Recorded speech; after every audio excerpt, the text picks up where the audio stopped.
Matindi po ang banat nito, mga kababayan. Matindi ho ang banat nito, mga bossing. Ito ho, kaalyado ng mga Duterte. Oh, binanatan na po sila, mga boss. Binanatan na po sila, mga boss. Ayan nga, oh, dito nga, oh. May sinasabi po, si Montulfo, mga kababayan. Aba, si Tebes ito at si Bato de la Rosa. Friendship. Ano? Friendship, mga kababayan. Ano po sabi dito ni Montulfo sa Tutok Tulfo? Kasi po nabanggit ni Bato de la Rosa na kung sakali daw po mabigyan siya ng pagkakataon na ulitin, no, yung kanyang mga ginawa, yung kanyang mga naging aksyon, no, o yung laban kontra droga, tapos siya ang ginawang PNP chief, uulitin. At gagawin daw niya ulit kung ano yung kanyang mga ginawa doon, mga kababayan. Ayan. O, di ba? Bato alin doon? Yung merong reward money? Yun ba yung mga uulitin? Anyway, basahin po natin. No regret. If you are going to give me a chance to do it again, no? I will do it again. Walang pagsisisi. No? The same approach. Naku, madami na naman. Baka 20 mil na naman po ang mategi kung sakali na mangyari ulit ito. You can fight war against drug personalities by being decent. No? By being cute. No way you can win the battle. Sabi ni Senator Bato de la Rosa. Yan po sa pahayag ni Montulfo. So sabi dito, eto banat ni Montulfo. Cute. Cute ba yung kaibigan kayo ni Dismiss Negros Oriental Congressman Arnolfo Tebes na kilalang drug lord sa Western Visayas? Naku! Akala ko po yung mga pasugal-pasugal po, yung mga hinahawakan, no, ni Arnolfo Tebes, ni Arnie Tebes, mga kababayan. Ito, rektahang sinabi ni Montulfo na kilalang drug lord si Tebes sa Western Visayas. Ngayon ko lang po narinig yan, ha?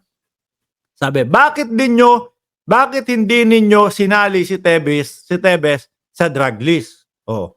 Bakit yung mga maliliit lang na drug pusher sa kalye at yung mga drug users lang ang pinapatay ninyo? Senator Bato with question mark. Oh. Bakit ninyo tinegi o pinatay si Mayor Antonio Halili ng Tanawan, Batangas, kung meron pong hindi nakakaalam kung paano po yung pagkakamatay, no, ni Mayor Antonio Halili? Yun po yung isang mayor na nandoon sa flag racing, no, na ini-sniper po, mga kababayan. Siya din po yung mayor, mga kababayan, na galit sa droga. Yung mga pusher, yung mga user, ipinaparada niya po with sagala, mga kababayan. Sabi, rektahan to. Sabi sabi ni Montulfo, bakit nyo pinatay si Mayor Antonio Halili? Rektahan po. Sinong tinutukoy na nyo? Bato de la Rosa yan. O, sino pa? Baka kasama si dating Pangulong Duterte kasi pinag-uusapan dito laban kontra droga, no? Bakit nyo pinatay si Mayor Antonio Halili ng Tanawan, Batangas na kalaban ng droga sa kanyang lugar? Mukhang madaming pag-uusapan. Matindi ho itong banat na ito, mga kababayan. No? Matapang yung Montulfo para sabihin, bakit nyo tinegi yung lumalaban sa kontra-droga? Oh. Sabi dito, isa lang, ano ang sagot? Isa lang ang sagot dyan. Bato. Kapag kaibigan mo ay ligtas sa tokhang. Ayan. So, yung nakikita ho nating litrato, Arnolfo Tebes at Bato de la Rosa, mga bossing, ang sinasabi po ni Montulfo dito, pagkaibigan pala nila Bato, hindi kasama sa mga itotokhang, hindi kasama doon sa mga mapapatungan ng ulo o reward, mga bossing. Ano pa, meron pang isang banat ho dito, mga kababayan O, eto pa. Naku, si BP naman. O, si Montulfo pa din po, mga kababayan. Tutok Tulfo. Sabi dito, BP Sara said that BBM turned down a Philippine Military Academy cadets request to give him the wristwatch, no, as a graduation gift. O yan daw po mga kababayan. Kasi no, yung interview ay yung press conference ni BP Sara mga kababayan, gustong ipamukha sa atin o itanim sa isip natin na parang musmus yung kausap niya o yung musmus yung humihingi ng wristwatch ni Pangulong Bongbong Marcos. Oh, BP Sara said that BBM turned down, hinindian ng ating Pangulo, yung PMA cadet request to give him a wristwatch as a graduation gift. Sara was obviously trying to kowtow to the military to win the sympathy of soldier at the expense of the presidente. No? So, ibig sabihin, mga kababayan, napansin ko din yun no? Na kumbaga, kailangan makuha ko yung suporta ng mga militar, yung suporta ng mga kasundaluhan, yung suporta ng PMA.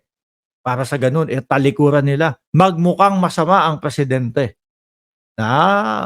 Di ba? Para magmukhang masama ang presidente. Sasabihin ko, gusto kong putulin ang ulo ng presidente kasi tinanggihan yung isang kadete na bigay yung kanyang relo. Ganun, mga kababayan, So, itutuloy ko, no?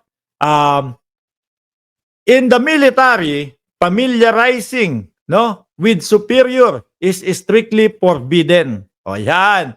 When that stupid cadet asked for BBM's wristwatch, he was getting fresh with his commander-in-chief.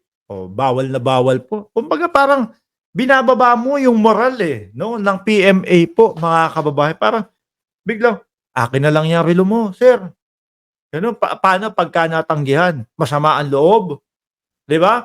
For one who hold the rank of lieutenant colonel in the reserve force, Sara. Tuloy ko ba? No? For one who hold a rank, lieutenant colonel pala si Inday Sara, si BP Sara, doon sa as a reserve force. Sara is ignorant of military rules and tradition. In short, she is dullard. Tapos close parenthesis, tinawag niyang BOBO ang ating vice presidente. Alam niyo po, pagkakaintindi ko diyan, mga kababayan, pamumulitika yan Gusto hong politikahin ni BP Sara, mga kababayan, no? Gustong politikahin po, mga kababayan, ang ating Pangulo. Yung tipo bang, tingnan mo, tinurn down ng ating Pangulo. Sakaling ko kaya to, o kaya tanggalan ko kaya ng leeg ito.